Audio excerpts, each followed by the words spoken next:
love distraction, so you guys have to be really entertaining.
afternoon.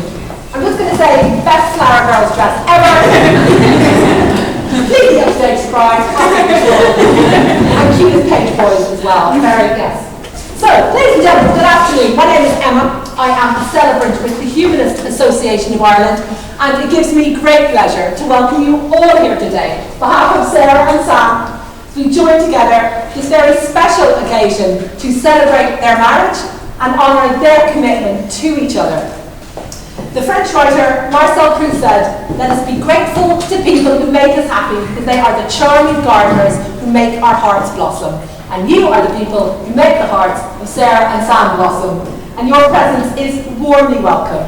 They very much appreciate your love and your friendship on this special day and in their lives from this day forward. So our ceremony will follow a very recognisable and mostly traditional format. We will have reading, music, the exchange of vows and rings. And Sarah and Sam have chosen a humanist wedding ceremony because it has the couple who are being married at its heart. And this approach allows the couple to express their values and their feelings with individuality and honesty and sincerity, surrounded, of course, by the people who love them. And for those of you who might not know much about it, you can describe humanism as a very joyful and ethical philosophy of life based on what we all have in common, our humanity and our human values. And we encourage people to think for themselves, to care for others. Just like most people, a very strong emphasis on family and on community. And the basic principle is that we are rational beings who possess within ourselves the capacity for spirituality and truth and goodness, and these come from our deepest humanity and the universal search for meaning in our lives. And we give meaning to life by the respect with which we invest it. So Sarah and Sam are lucky enough to each be part of a loving family and a network of friends. And in times of uncertainty, we live in what can often feel like an increasingly fractured world, becomes all the more important to recognise the value of family and of friendship and of community. It is a loving web which surrounds us, whether we are face to face or indeed across seas and oceans. And today we have travelled from many different places to be here. The bride and groom embark upon this new journey in their own lives. But we would also like to just take a moment to think of those who could not be here to share in their celebrations. And we think especially of Sam's grand-mère, Raymond, and of Jean-Marie, who were unable to travel to be here today. We're going to give them a big wave. Hi! Can we give a wave? Excellent, thank you very much. And their love and support, of course, are with us both in thought and good wishes. So we are going to begin our ceremony this afternoon with the lighting of candles.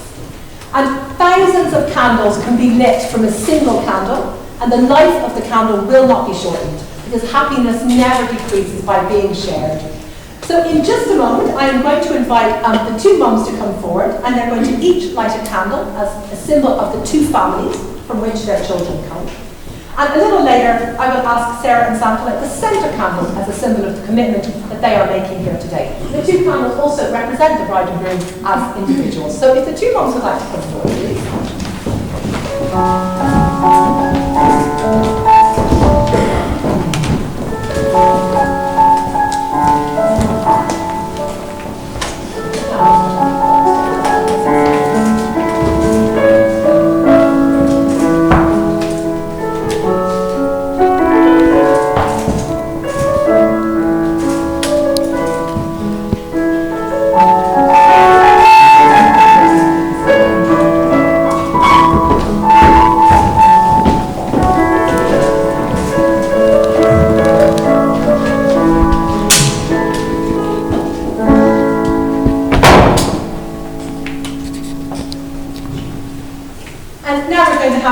Reading, and I would like to invite Stefan to read this.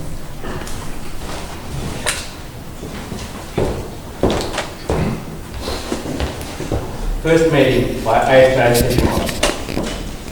When I first met you, I knew that I had come at last home. Home after wandering, home after long puzzled searching, home after long being wind-borne, wave-tossed, night-caught, long being lost. And being with you was normal and needful, and natural as sleeping or walking. And I was myself, who had never been wholly myself.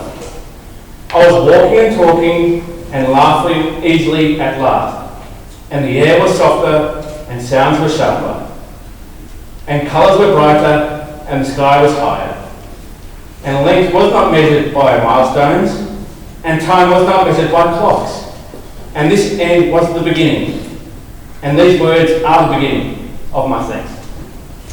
Thank you. So, that obviously is one of my favourite readings, beautiful romantic reading, and marriage, weddings, of course, the romance is there, but as well as that, marriage is very much a learning process, and it is one where the sands can shift constantly under one's feet. So, two people share their lives, they have to learn to adjust to each other, no matter what life may have in store for them. And as a general principle, it is a good idea not to give advice. But these are really lovely words from the author Neil Gaiman. I'm sure many of you will be familiar with him. And they're a pretty good blueprint for life, and by extension, the day that's in it for marriage, as any I've come across. So I'm going to address this to all of us. He says, and I quote, "I hope that in the years to come, you make mistakes. Because if you are making mistakes, then you are making new things. You're trying new things, you're learning, you're living, you're changing yourself, you're changing your world. And you're doing things you've never done before, but most importantly, you're doing something. So make mistakes. Make glorious, amazing mistakes. Make mistakes that nobody has ever made before. And don't freeze, don't stop, and don't worry that it isn't good enough or it isn't perfect, whatever it may be. Art, or work, or love, or family, or life." And I say all that because, as I just said, in a wedding ceremony, we naturally think about love and romance and ideals. But it is really important to remember that none of us is perfect, life frequently goes pear-shaped, and this is perhaps particularly relevant in an age where we can feel bombarded via social media with the edited and curated versions of other people's seemingly perfect lives, seemingly perfect families, and it's not real. We all struggle from time to time. We all need help from time to time, and we are all hardwired for human love and connection. And that, of course, takes place at its best in person, face to face. So making time for each other within our relationships and also for our wider families and friends is vital for our health and our well-being. We are social animals. And marriage requires compromise, requires patience and perseverance, and kindness and generosity, and doing our best to put the other person first. And it asks of us that we give of ourselves willingly, and that we love each other even in our weakness and in our poverty. But in exchange for the hard work and for the compromise, the rewards of a long and happy marriage are genuinely many, and not least the intimacy that comes with the passing of the years, shared history and memories, and growing and deepening love for each other. And so what we wish for Sam and Sarah today is that they may embrace these years ahead with spirit and with energy, and with open hearts and open arms, surrounded, of course, by people who love them and whom they love in return. So we are going to have our second reading. I'm going to say excellent selection of readings today. Two of them I had at my own wedding. So I would like to invite Angus to come forward, please. I'm not biased.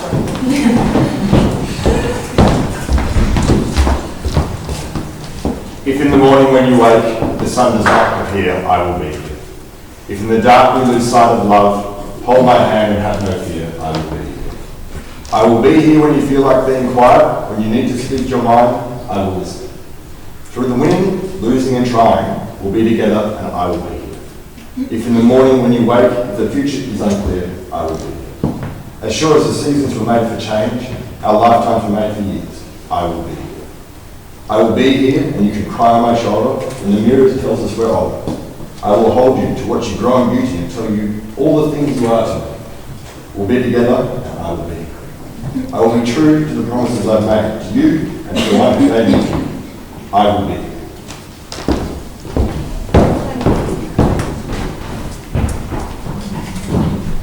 And so those lovely words bring us to the most important part of today's ceremony. And Sam and Sarah will speak the words which formally bind them to each other as husband and wife. And marriage is the promise of hope between two people who love each other sincerely, who honour each other as individuals, and wish to unite their lives and share their future together. And in this ceremony, they dedicate themselves to the happiness and well-being of each other. This is a union not to be taken lightly, inadvisably, or thoughtlessly, but with true love and commitment. So I'm going to ask the two to come and stand and face each other, and Sam and Sarah are going to read their own personal lives to each other before speaking more formally.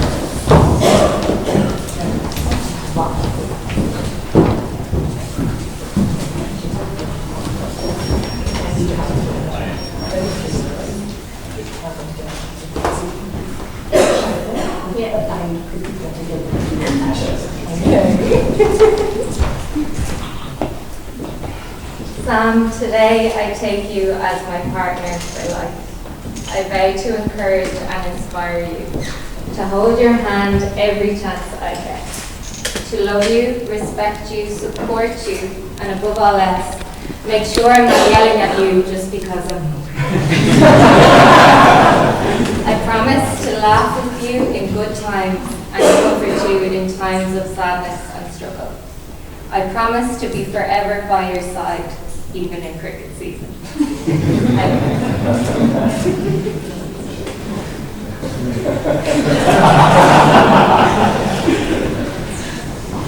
Sarah, today I take you as my partner for life.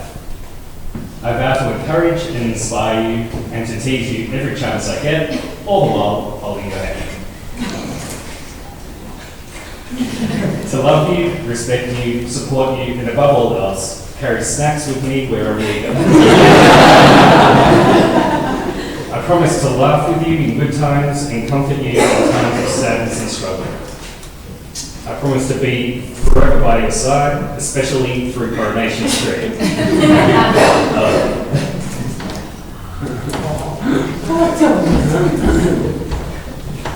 Did that without crying. Yeah, very good. So, before the formal vows, I'm required by law to ask Sam and Sarah if you have any reason they may not be married to each other. So, Samuel Hubert, do you know of any impediment to your marriage to Sarah Manning? I know of no impediment to my marriage to Sarah Manning. And Sarah Manning, do you know of any impediment to your marriage to Samuel Hubert? I know of no impediment to my marriage to Samuel Hubert.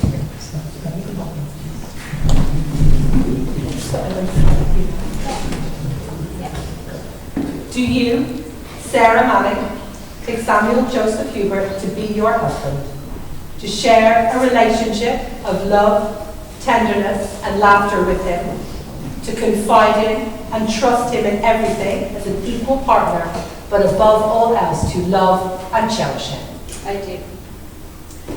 Do you, Samuel Joseph Hubert, take Sarah Manning to be your wife, to share a relationship of love, tenderness, and laughter with her, to confide in and trust her in everything as an equal partner, but above all else to love and cherish her?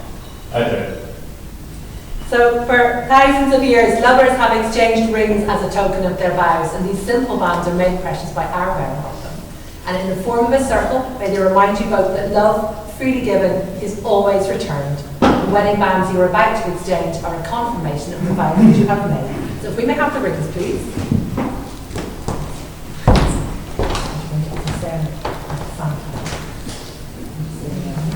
So Sarah, please take this ring and place it on Sam's finger. And repeat after me. Sam, please take this ring as a token of my love for you. Sam, please take this ring as a token of my love for you.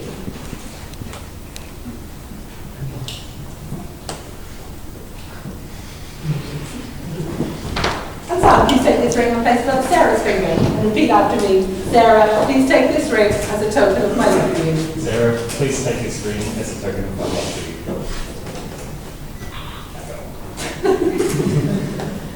So, Sam and Sarah,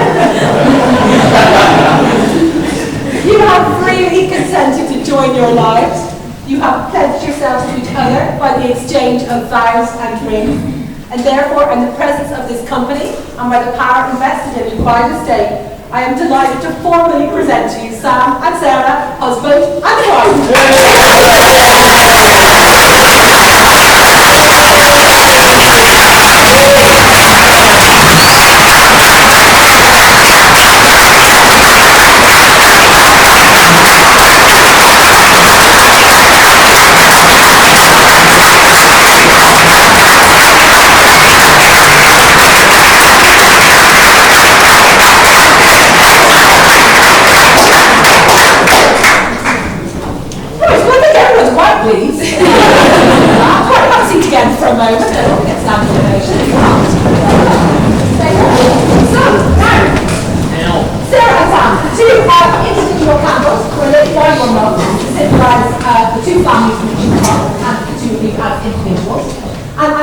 invite you now in just a moment to light the centre candle as a symbol of the new life, a new stage in life that you are entering into together. We charge you with keeping this flame bright for the rest of your days. And two single candles remain lit, they remind you that you are each still an individual, and this is the strength that you bring to your marriage. So we will then conclude the formalities with the signing of the register. So the two of you will come forward.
Congratulations! Today is your day. You're off to great places. You're off and away.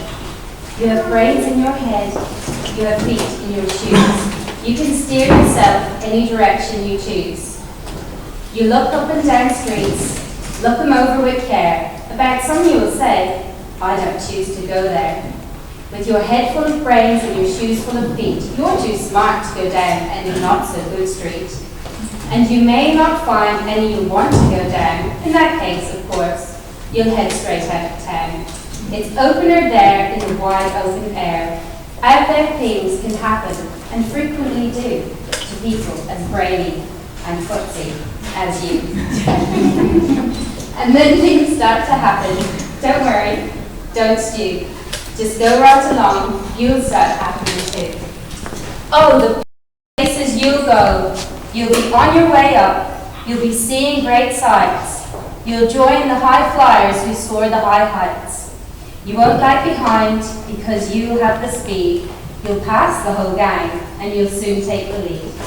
Wherever you fly, you'll be the best of the best. Wherever you go, you will top all the rest. Except when you don't, because sometimes you won't. Oh, the places you'll go, there's fun to be done. There are points to be scored, there are games to be won. And the magical things you can do with that ball will make you the winningest winner of all. And will you succeed? Yes, you will indeed. 98.75% guaranteed.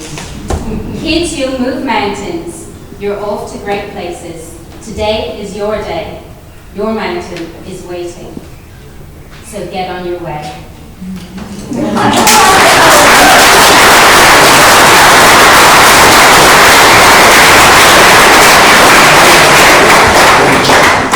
Ladies and gentlemen, with those, I told you, excellent choice of readings. On that fantastic note, ladies and gentlemen, Shitterwell, we have come to the end of our... we have come to the end of our ceremony. And Sarah herself will ask you once again to express our sincere thanks and appreciation to all of you for being here to share this very special day with them. To the two of you, of course, we say, remember today. We'd like to wish you all and share your celebrations, punctures, etc. The words you have spoken, the vows you have taken, and of course all the emotions that you feel. And I ask you to remember that this gathering of family and friends in front of whom you have stood here today wish you nothing but love and laughter in the many years to come. And ladies and gentlemen, it is a risk to love. What if it doesn't work out? But what if it does? So please give it up.